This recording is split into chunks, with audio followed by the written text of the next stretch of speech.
Good morning class. तो कैसे बच्चों आप सभी। तो आज हम बात करेंगे एक बहुत इंपॉर्टेंट टॉपिक अम्ल क्षार लवण के बारे में। तो क्या होता है अम्ल क्षार लवण, तो आज हम इसको काफी डीपली से सीखेंगे। सबसे पहले हम बात करेंगे अम्ल कि अम्ल क्या होता है, फिर हम सीखेंगे अम्ल के क्या प्रॉपर्टीज होती हैं, क्या उसके भौतिक गुण होते हैं, क्या उसके रासायनिक गुण होते हैं, फिर हम इसके उपयोगों को सीखेंगे, इसके प्रकारों को सीखेंगे, यानी ओवरऑल हम इसमें इसका जो है पूरा डिस्कस करेंगे। तो क्या होता है अम्ल, ऐसे पदार्थ या अम्ल क्या होते हैं, इस स्वाद में क्या होते हैं, ये स्वाद में खट्टे होते हैं, इस स्वाद में खट्टे होते हैं। देखिए आपको पूरा वीडियो देखना है, इसमें आपको अम्ल से संबंधित पूरी जानकारी आपको मिलेंगी। ये क्या होते हैं, ये स्वाद में खट्टे होते हैं। फिर है ए जलीय विलयन में, ए जलीय विलयन में H प्लस आयन देते हैं, ये जलीय विलयन में H प्लस आयन देते हैं, यानी ये अपने जलीय विलयन में क्या देंगे, H प्लस आयन देंगे। पीएच वैल्यू इनकी कितनी होती है, आप लोगों ने पीएच वैल्यू सुना होगा कि पीएच वैल्यू क्या होती है। तो जो अम्ल होते हैं, अम्ल की पीएच वैल्यू 7 से कम होती है। इनकी पीएच वैल्यू, इनकी पीएच वैल्यू 7 से कम होती है, 7 से कम होती है। फिर ये क्या होते हैं, आगे बहुत इंपॉर्टेंट क्वेश्चन निकल के आता है, कभी कभी प्रश्न आता है कि कंपटीशन एग्जाम में कि अम्ल क्या विद्युत के सुचालक होते हैं। तो बिल्कुल होते हैं विद्युत के सुचालक, क्योंकि ये आयनों से मिलकर बने होते हैं। तो हम लिख देंगे कि ये अम्ल ये विद्युत के सुचालक होते हैं, यानी इसमें जो विद्युत धारा है वो बहुत अच्छे से प्रवाहित हो सकती है, विद्युत के सुचालक होते हैं, ये विद्युत के सुचालक होते हैं। ए नीले लिटमस पेपर को लाल कर देते हैं, ए नीले लिटमस पेपर को लाल करते हैं, को लाल कर देते हैं। इसके कुछ हम उदाहरण की बात करेंगे। तो इसके उदाहरण जो हैं, इसके उदाहरण क्या होते हैं, इसके उदाहरण हैं सल्फ्यूरिक अम्ल। जैसे सल्फ्यूरिक अम्ल क्या होते हैं, सल्फ्यूरिक अम्ल जिसका सूत्र होता है H2SO4। नाइट्रिक अम्ल, नाइट्रिक अम्ल HNO3। ऐसे हाइड्रोक्लोरिक अम्ल HCl, हाइड्रोक्लोरिक अम्ल HCl, ये होते हैं अम्ल। तो इसका एग्जाम्पल अगर आपसे कोई पूछता है तो इसके एग्जाम्पल आप क्या दे देंगे कि सल्फ्यूरिक अम्ल H2SO4, नाइट्रिक अम्ल HNO3 एंड हाइड्रोक्लोरिक अम्ल HCl। तो ये सब इसके एग्जाम्पल्स हो गए। अब हम बात करेंगे इनके कुछ कितने टाइप्स के होते हैं। तो देखिए ये प्रबलता के आधार पर, प्रबलता के आधार पर इनको दो भागों में बांटा गया। पहला कौन सा था, प्रबल अम्ल, और दूसरा है आपका दुर्बल अम्ल। तो देखिए जो प्रबल अम्ल में होता है, वो प्रबल अम्ल क्या होते हैं, जैसे प्रबल अम्ल क्या होते हैं, त्वचा को हमारे बहुत ज्यादा नुकसान पहुंचाते हैं। प्रबल का मतलब प्रबल यानी बहुत ताकतवर होते हैं।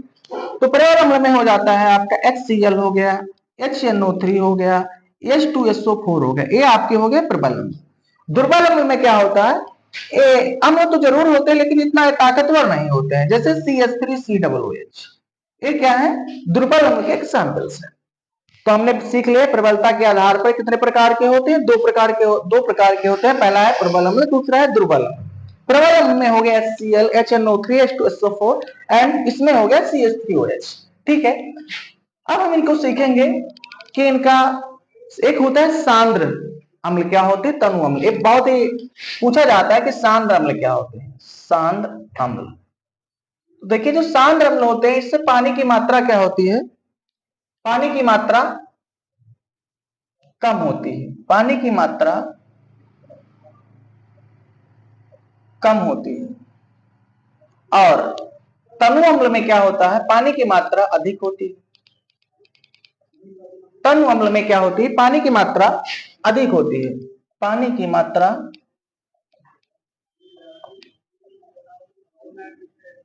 अधिक होती है। अब देखिए तनु अम्ल में पानी की मात्रा अधिक हो गई, तो हमने सबसे पहले सीखा कि ये क्या होता है। ठीक है, उससे पहले हम सीख लेते हैं इसके उपयोग के बारे में। इसके उपयोग क्या होता है, आप लोग जानते हैं जब हम कुछ चीज खाते हैं खट्टी चीजें, तो उससे अम्ल पाया जाता है। हमने पहले ही बता दिया कि अम्ल स्वाद में खट्टे होते हैं। तो ये कहां कहां पाए जाते हैं, चलिए पहले उपयोग मैं लिख लेता हूं। इनका उपयोग बैटरियों में होता है, इनका उपयोग बैटरियों में, जो आपके घरों में बैटरियां होती है इसमें होता है इनका उपयोग बैटरियों में। और एक स्पेशली क्या होता है, H2SO4 होता है, H2SO4। ठीक है, इनका उपयोग हम दवाई बनाने में भी करते हैं। क्या करते हैं, दवाई बनाने में, जो आपके यहाँ दवा आती है दवाई बनाने में भी करते हैं। प्रयोगशाला में भी इसका उपयोग करते हैं, प्रयोगशाला में अभिकर्मक के रूप में, अभिकर्मक के रूप में। यानी ये इसके हो गए, इसके अलावा भी बहुत सारे हैं, लेकिन फिलहाल के लिए आपको इतना ही। तो इसका उपयोग क्या हो गया, फिर हम सीखेंगे कि कहां कहां पाए जाते हैं। देखिए आप लोगों ने सुना होगा स्रोत, कुछ अम्ल ऐसे हैं जिनका क्या स्रोत है, जैसे सिरका। सिरका में कौन सा अम्ल पाया जाता है, एसिटिक एसिड, CH3COOH। दही में लैक्टिक अम्ल, दही में लैक्टिक अम्ल। ऐसे जब कोई सिरका हो गया, दही हो गया, नींबू या इमली में, नींबू या इमली, इसमें पाया जाता है आपका साइट्रिक एसिड, साइट्रिक एसिड। तो ओवरऑल आपने सीख लिया कि सबसे पहले अम्ल के बारे में, सबसे पहले आपने सीखा कि अम्ल क्या होते हैं। ये स्वाद में खट्टे होते हैं, ये जलीय विलयन में H+ आयन देते हैं, इनकी पीएच वैल्यू 7 से कम होती है, ये विद्युत के सुचालक होते हैं, ये नीले लिटमस पेपर को लाल कर देते हैं। किसी भी एग्जाम में इससे ज्यादा आपको नहीं पूछा जाएगा अम्ल के बारे में। देखिए ये सब जो चीजें इतनी इतनी ही फिजिकल क्वांटिटीज हो गई, सॉरी फिजिकल प्रॉपर्टीज, यानी आपसे पूछता है कि इसके भौतिक गुण क्या है, तो ये हो गया इसके भौतिक गुण। अब इसका उदाहरण कोई पूछता है तो आप उदाहरण में सल्फ्यूरिक अम्ल हो गया, नाइट्रिक अम्ल हो गया, हाइड्रोक्लोरिक अम्ल हो गया। प्रबलता के आधार पर कितने प्रकार के होते हैं, 2 प्रकार के होते हैं। कौन से, प्रबल अम्ल और दुर्बल अम्ल। फिर हम बात करेंगे सांद्र अम्ल क्या होते हैं, पानी की मात्रा जिसमें कम होती है वो सांद्र अम्ल हो जाते हैं। एक खतरनाक भी होते हैं, क्या होते हैं, खतरनाक होते हैं।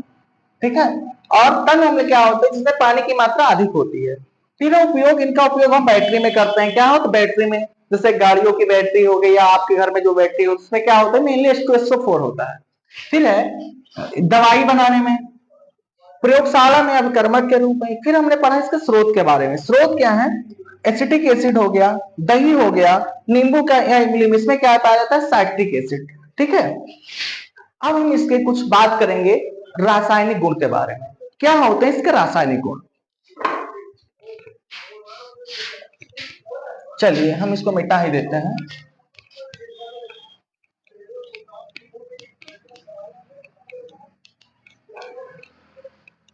अम्लों के रासायनिक गुण, अम्लों के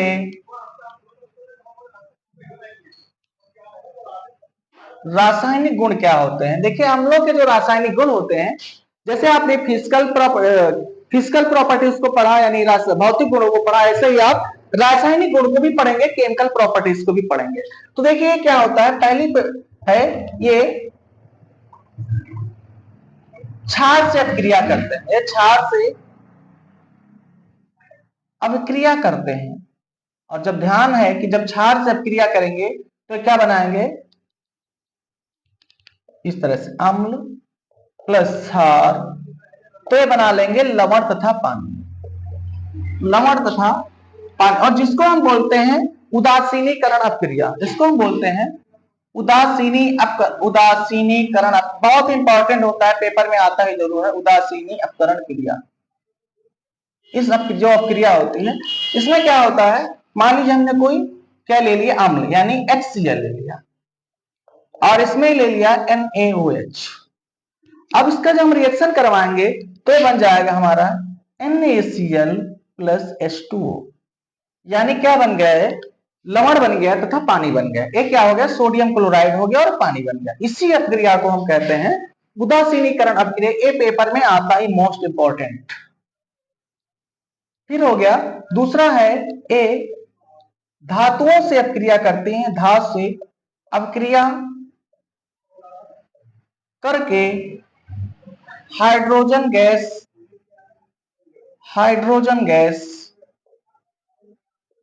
उत्पन्न करती हैं, हाइड्रोजन गैस उत्पन्न करती हैं। देखिए जैसे मान लीजिए कैल्शियम है, और ये धातु से, हाँ जैसे कैल्शियम है, इसने H2SO4 से रिएक्शन किया तो ये आपका बन जाए कैल्शियम SO4 प्लस H2O। यानी ये हाइड्रोजन गैस को क्या कर रही है, निकाल रही है, विस्थापित कर रही है हाइड्रोजन गैस को। यही हमने लिखा था, हाइड्रोजन गैस को उत्पन्न करती है। फिर ऐसे ही हम दूसरा एग्जाम्पल ले रहे हैं इसका, एक फर्स्ट एग्जाम्पल हो गया था, दूसरा एग्जाम्पल इसका ले रहे हैं मैग्नीशियम प्लस H2SO4। इसको हम क्या कर देंगे, ये बन जाएगा आपका हमारा मैग्नीशियम सल्फेट और प्लस H2O को ये भी क्या कर देगा, रिलीज कर देगा। यानी ये हो गया मैग्नीशियम सल्फेट और H2।